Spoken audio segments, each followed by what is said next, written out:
थेट जाऊयात मातोश्रीवर. उद्धव ठाकरे यांच्या उपस्थितीमध्ये राजन तेली यांचा पक्षप्रवेश होतोय. त्या पक्षप्रवेशाची ही थेट दृश्य. राजन तेली यांना पुष्पगुच्छ देऊन उद्धव ठाकरे त्यांचं पक्षामध्ये स्वागत करतात. राजन तेली हे या अगोदर अनेक वर्षांपूर्वी शिवसेनेमध्येच कार्यरत होते. शिवसेनेमधूनच त्यांनी आपल्या राजकीय कारकिर्दीची सुरुवात केली होती. मात्र नारायण राणे यांनी शिवसेना सोडली. त्यावेळेस राजन तेली हे सुद्धा नारायण राणे यांच्यासोबत शिवसेनेमधून बाहेर पडले. सध्या ते सावंतवाडी विधानसभा मतदारसंघातून निवडणूक लढवण्यासाठी इच्छुक आहेत. मात्र या मतदारसंघातून दीपक केसरकर हे महायुतीचे उमेदवार आहेत आणि त्यामुळेच राजन तेली यांनी महाविकास आघाडीमध्ये उद्धव ठाकरे यांच्याकडे येण्याचा निर्णय घेतलाय. एक दोन मिनिटं थोडं पुढे घे ना. बोला. अरे बाबा काय आज एकूण 3 का 4 पक्षप्रवेश झाले. आपण पाहिलं असाल. पाच अमरच खुर्ची घ्या ना. घ्या एक खुर्ची. थांबा तुमचा हात. 5 पक्षप्रवेश झालेले आहेत. रोज कोणी ना कोणीतरी चांगली कार्यकर्ती माणसं शिवसेनेत येत आहेत. राजन तेली तर मूळचा आमचाच, मधल्या काळामध्ये थोडेसे नाही म्हटलं तरी दिशाभूल झाली होती. त्यांच्या लक्षामध्ये आलं की ज्या दिशेने ते चालले होते ती काही त्यांची दिशा नव्हती. आता सोबत ते आलेले आहेत, परत स्वगृही आलेले आहेत आणि मला खात्री आहे की जसे राजन परत आलेले आहेत तसेच राजनसारखे अनेक कार्यकर्ते हे जे दिशा बोलून इकडे तिकडे गेलेत ते मोठ्या संख्येने परत शिवसेनेत यायला लागलेले आहेत. एकूणच काय की राज्यामधलं वातावरण, राजकीय वातावरण मी बदलायला लागलं असं नाही म्हणणार, बदललेलंच आहे. आणि कोणत्याही परिस्थितीत आता महाविकास आघाडीचं सरकार येणार किंवा महाविकास आघाडीचं सरकार आणणारच हे महाराष्ट्रातल्या जनतेने ठरवलेलं आहे. सावंतवाडीमध्ये राजन तेली यांचा उमेदवार म्हणून आपण काही विचार करता? तुम्हाला काय वाटतं, करू की नको? पक्षाचा निर्णय जाहीर आता आचारसंहिता लागलेली आहे, त्याच्यामुळे विचार करायला काही हरकत नाही.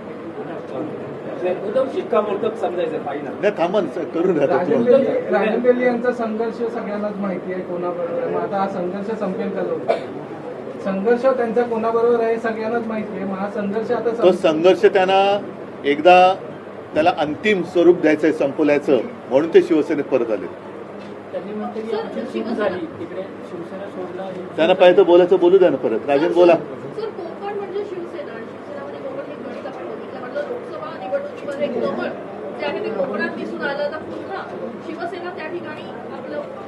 नाही, कधीतरी काही गोलमाल होतो. जसा इथे अमोल कीर्तीकरांच्या इकडे झाला तसा मला असं वाटतं कोकणात पण झाला असेल. पण कोकण आणि शिवसेना हे एकजीव आहेत. शिवसेनेला कोकणापासून आणि कोकणाला शिवसेनेपासून कोणी तोडू शकत नाही. हे येणारी निवडणूक पुन्हा सिद्ध करून दाखवते. आचारसंहिता काल लागले. उद्धवजी म्हणाला की महाविकास आघाडीचं सरकार येणार.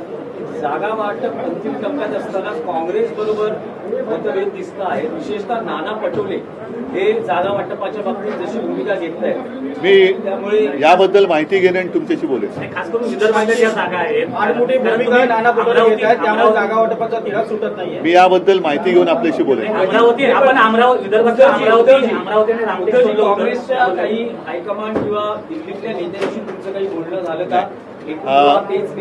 अंतिम टप्प्यात जागा वाटप हा तुम्हाला कल्पना आहे की एकापेक्षा जास्त पक्ष जेव्हा एकत्र येऊन निवडणूक लढवतात तेव्हा नाही म्हटलं तरी जागांच्या बाबतीत थोडीशी खेचाखेची होते. पण ती तुटेपर्यंत ताणायची नाही हे सगळ्या पक्षांनी लक्षात ठेवायला पाहिजे. मला असं वाटतं की अजूनही अशी फार मोठी काही तंटाबखेडा झाला आहे असं माझ्या कानावरती काय आलेलं नाही. मगाशी संजय राऊत पण येऊन गेलेत, अनिल देसाई पण आहेत. माझ्या कानावर ज्या वेळेला येईल तेव्हा मी त्याच्यावरचं भाष्य नक्कीच करेन.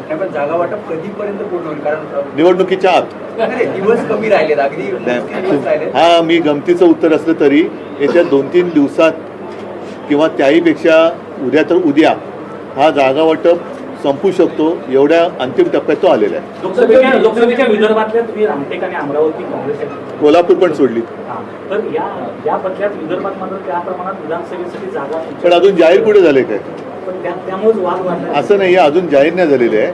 प्रत्येक पक्ष वेगळा वेगळा आहे, विलिनीकरण झालेलं नाही आहे.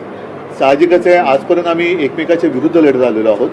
गेली लोकसभेला जागा कमी होत्या, विधानसभेला जास्त आहेत. त्याच्यामुळे थोडंसं प्राथमिक आघाडीच्या वेळेला थोडी चर्चा होईल. आणि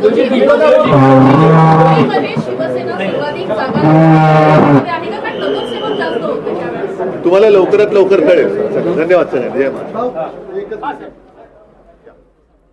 राजन तेली यांचा पक्षप्रवेश उद्धव ठाकरे यांच्या उपस्थितीमध्ये मातोश्रीवर झाला. शिवबंधन राजन तेली यांच्या हाताला बांधून त्यांनी शिवसेना उद्धव बाळासाहेब ठाकरे पक्षामध्ये प्रवेश केलाय. ऐन निवडणुकीच्या काळामध्ये हा पक्षप्रवेश झालाय, कारण राजन तेली हे सिंधुदुर्गमधल्या सावंतवाडी मतदारसंघामधून निवडणूक लढवण्यासाठी इच्छुक आहेत आणि दीपक केसरकर यांच्या विरोधामध्ये राजन तेली हे उमेदवार असतील अशी शक्यता आता व्यक्त होतीये. राजन तेली यांचा पक्षप्रवेश झालाय आणि त्यावेळेस कोकणामधले शिवसेनेचे इतरही काही नेते उपस्थित होते. विनायक राऊत यावेळी उपस्थित होते, सिंधुदुर्गचे माजी खासदार.